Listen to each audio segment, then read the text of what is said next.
Hi everyone, welcome back. I'm Robbie. I'm Jye. And this is part 2 of our solo Star Wars story reviews. We're jumping into spoilers for this one.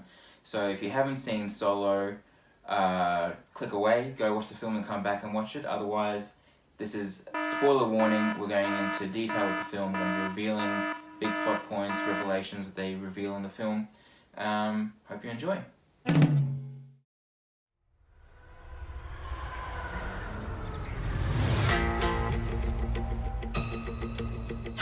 You're after something. Is it revenge? Money? Or is it something else? Heard about a job. Big shot gangster putting together crew. I'm a driver, and I'm a flyer. I waited a long time for a shot like this. What do you think? Well, what do you know?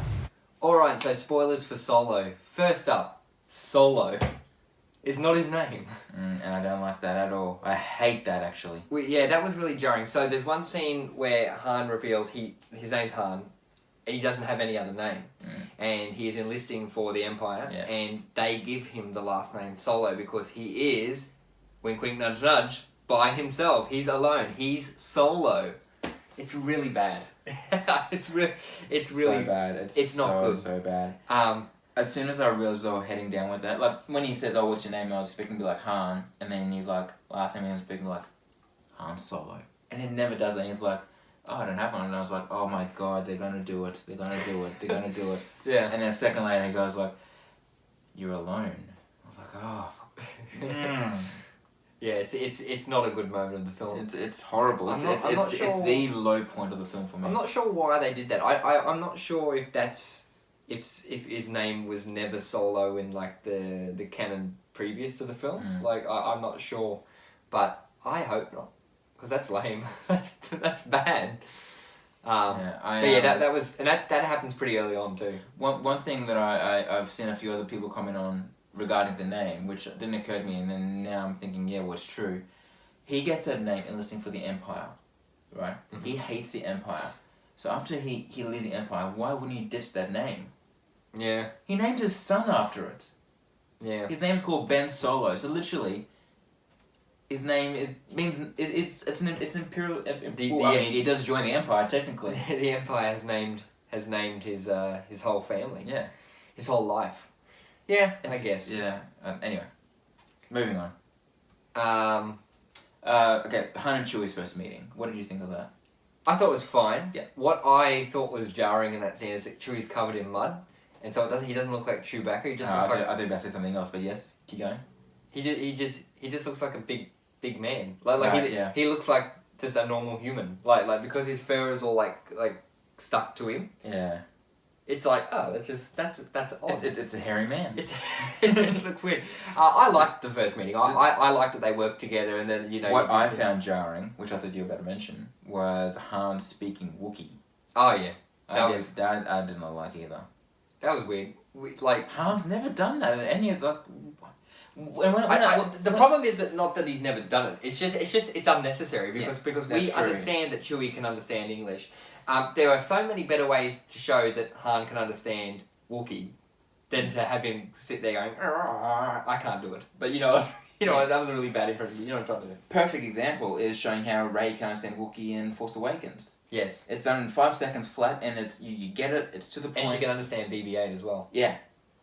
You don't need an explanation. You can see that she understands. If she responds, or Han responds to Chewie, or vice versa, it's obviously going to understand. And even in Force Awakens, it's all backed up. Like he's like that thing can understand you, and he's like, yes, he can understand you too. So watch it. Yeah. So they know. Harrison. Okay, so before we move on to further in the film, the opening of the film. So again, like Rogue One, this doesn't have the title crawl. Mm-hmm.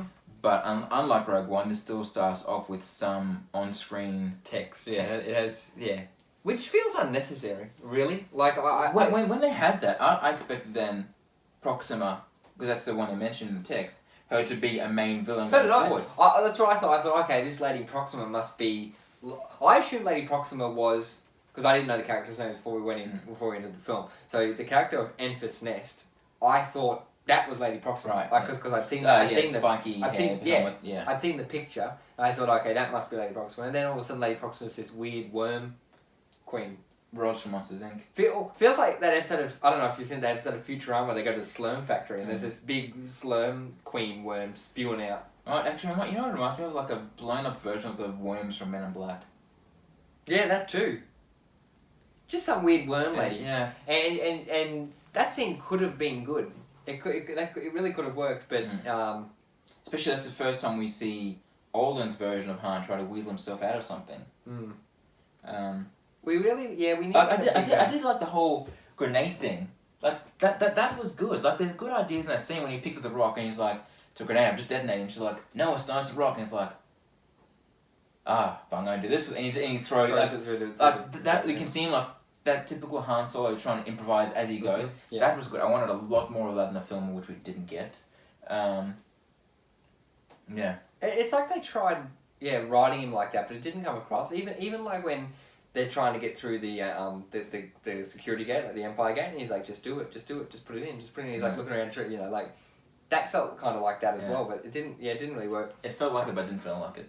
Yeah, it felt like someone imitating Han Solo instead of that actually being Han Solo. Which it is someone imitating Han Solo. Yeah, but I mean, this is the official. This is official. I know. Which, like I said, I've got no problem with Alden. He was fine. The problem is that the film got made. Like we said in our non-spoiler review, I still really enjoyed it. I still enjoyed it. I still gave it 3.5. I gave it 4, which means I enjoyed it, but there's still a part of me that wishes it wasn't made. It's for that argument we said, I don't remember if we just said now, if it was now non-spoiler one. The film never gives any solid argument as to why it should exist. Yeah. Rogue One does. This one doesn't, and so if I never saw it, we wouldn't be missing anything really. Yeah. Moving on slightly into the film, so the new characters, Woody, Beckett, Kira, but not even that. I'm talking about Tandy Newton's character and the little monkey. Yeah, that's guy. Jon Favreau's character. That's him. Oh, was that Jon Favreau? Yeah, that's who he voices. I'm fairly sure that is. Yeah. Huh. So these characters die pretty early on in the film. Very early on. After they've been introduced. So we're introduced to them, we have the train heist scene, and they both die in that scene. We are not given enough screen time then to care that they're dying. Like there's a whole emotional bit between Beckett and what is her name? Thandie Newton's character. I'm not sure of her character's name. But like they're shows how unmemorable they are. Yeah, well, exactly right. I don't even remember Jon Favreau. What his name? He gets shot. There's the forearm guy gets shot through the shoulder, and he dies like right next to Han. And he says, "Dying alone's not a way to die," or whatever, blah blah. And then so Beckett's character is in love with this character who blows herself up to Beckett's character, Woody's character, Beckett. Beckett's character. He's become. I'm not seeing Woody Harrelson anymore. That's a good thing. Beckett's character, Woody Harrelson's character, Beckett, is in love with Tandy Newton's character, and she sacrifices herself for the heist. And there's this big emotional scene where he screams like her name, which I can't remember. I still can't. Yeah, and I looked it up just for doing this review to remember her name. I forgot it again. But yeah, so like you don't feel anything for that. But it's like okay, well like we don't. I'm not sure if we're meant to, but or they're just cannon fodder. But yeah, we don't know them long enough to get invested. Yeah, and I mean that was a great sequence to train. It just really good sequence. There's no emotional stakes throughout any of the film because we know obviously Han and Chewie are going to make it out. Even though there is that cliffhanger of Chewie hanging off the train in the trailer, of course he makes it alive. Chewie dies right there and he's out. He's not in Star Wars. The only ones who can die are Woody, Emilia Clarke, and then the ones who actually did die. But because there's no development really with them, the only reason we like them is because it's Woody Harrelson and Emilia Clarke playing them. Yeah. But other than that, if it was anyone else playing it, if it was an unknown person, you'd be like, well, they seem like nice people, but... Do they?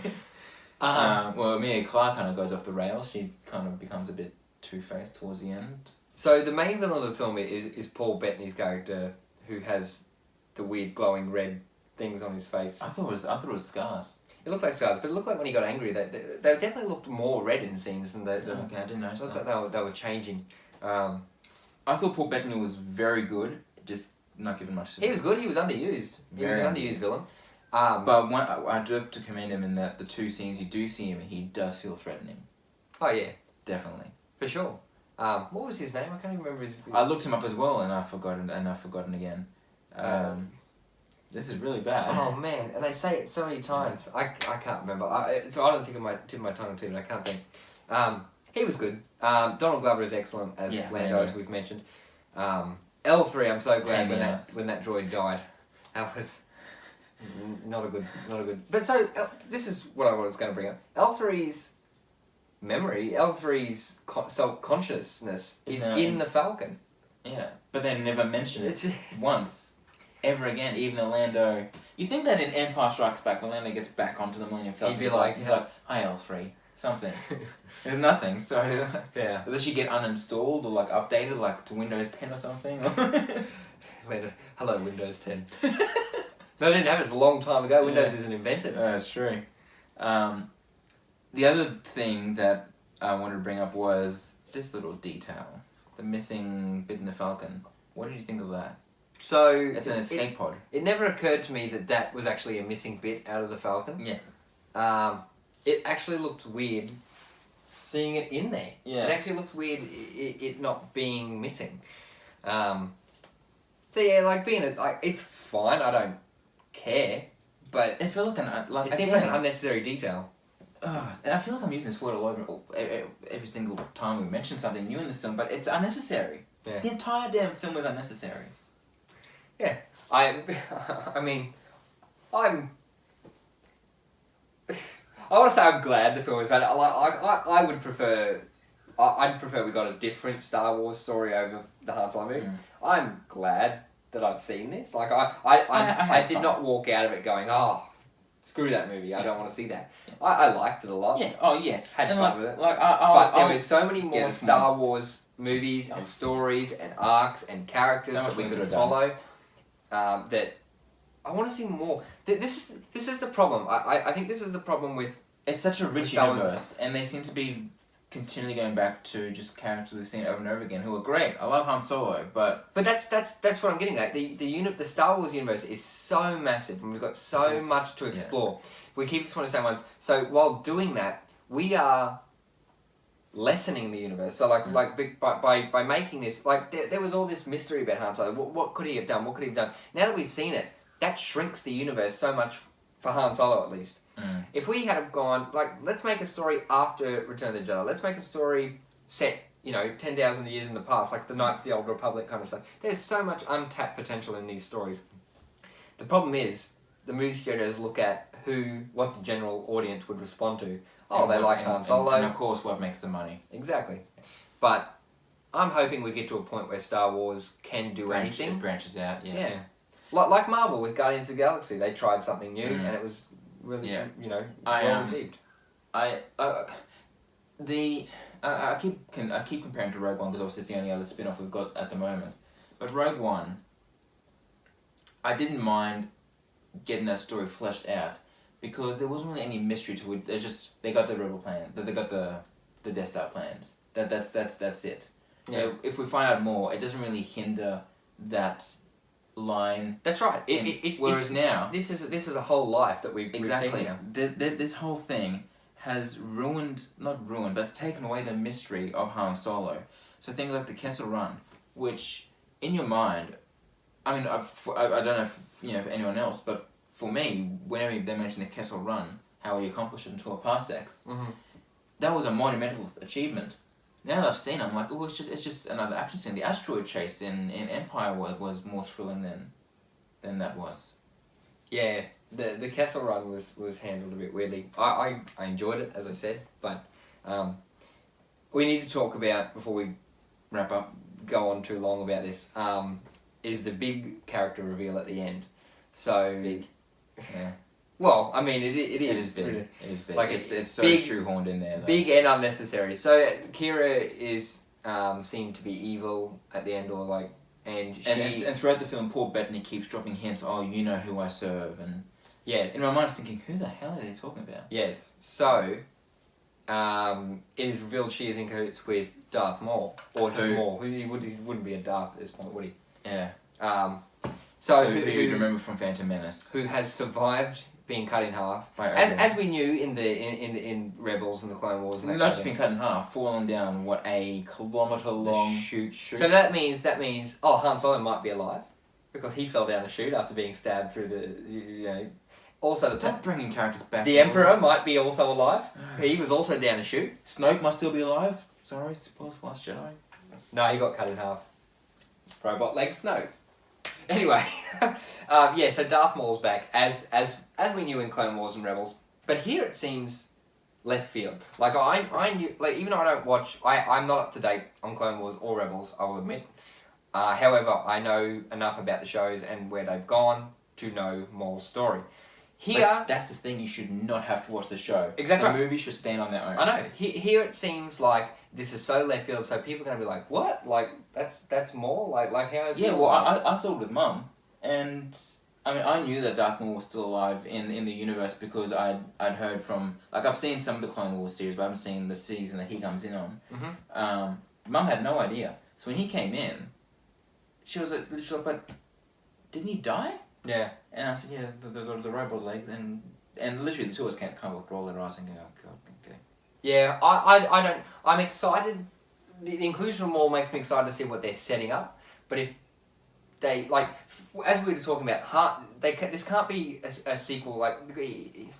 This can't be a sequel for another Han Solo movie because Maul's in cahoots with Kira, and Kira's got that relation with Han. But Han can't have anything to do with Force users or Sith Jedi because his whole arc in A New Hope up until Force Awakens is that he thinks the Force and Jedis are a load of crap. Yeah. And that he, in Force Awakens, he finally comes around to it, So they're just negating his whole arc. Mm. I don't know. I'm excited to see. I mean, I'm excited to see what they're going to do with Maul because, of course, it's Maul. I'm hoping we get a really cool Obi-Wan Darth Maul showdown. But as we mentioned with the Rebels show, they're kind of limited as where they can go with that because of what they've done the show and how canon that is. Oh, it's. I mean, it's a web. It's a web. I did get a slight rush of excitement when he pulled the hood off, and you saw it was Darth Maul. For a split second, I was like, "Oh, cool, it's Darth Maul," and then he did it. Oh, cool, it's Darth Maul. Oh, it's Darth Maul. Yeah, it's Darth Maul. But then they kind of kept hammering it in. Oh, look, it's Darth Maul because I mean I love there's that. I love John Williams' score so much. But of course they have the Duel of the Fates theme, the Darth Maul theme from Phantom Menace, start in the background. And then, yes, Darth Maul, for no apparent reason, he's in a hologram. he ignites his lightsaber. I'm like, we get it. I think that was just to show. Is that Darth Maul? He doesn't have his two-sided lightsaber. Oh, there it is! He's got it! I don't know. And then he says, meet me on Dathomir. And he just turns it back off. I'm like, what? Yeah. Do you see this? It's like you just want to show off. I don't know. I think that was just showing us. Oh, that is Maul. Yeah. But very quickly, because we didn't talk about it in a non-spoiler one. We're also talking about John Williams. What do you think of the score in this film? Yeah, as we discussed, same as Last Jedi. Like it's there. Yeah. It's good. So, it's Star so Warsy. But it doesn't stand out. No, we got John Williams who came back briefly to just compose the theme for Solo, and then John Powell came on board to adapt John Williams' previous themes and create his new music. There was a couple of bits I thought were a little bit jarring, like that chorus scene that came in when the name you said before, the Marauders. Enfys Nest. Yes, when they come, there's that kind of weird chorus music that comes on. Yeah. I really liked it after a while, but at first I was like, oh, that's very un-Star Warsy. I thought the music as a whole was fine. As a whole, I thought it worked. One thing I did like about the Kessel Run that I didn't think of, that I really did like, was a replay, the music, I can't remember from A New Hope or Empire Strikes Back, but some of the music they play when Han is piloting the Millennium Falcon, dodging asteroids and stuff, or the TIE fighters in the original trilogy, they play the exact same track over the Kessel Run, which I thought was a really nice touch. That's cool. I didn't notice. Yeah. Anyway. Just a quick few lines to wrap this up. I really like this movie. I think it's fun. Nowhere near as good as any of the best Star Wars movies, so don't go in expecting, Empire or Force Awakens or whatever. Just have fun with it. And you'll have... I did. It's fun but unnecessary. That's how I sum it up. Yeah, pretty much. Yeah. I got a really good feeling about this. Since when do you know how to fly? 190 years old? You look great. Push it!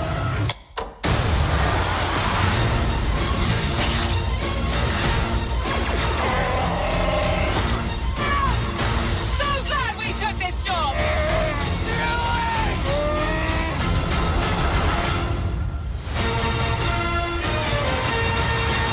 Alright guys, thanks for watching our spoiler thoughts on Solo.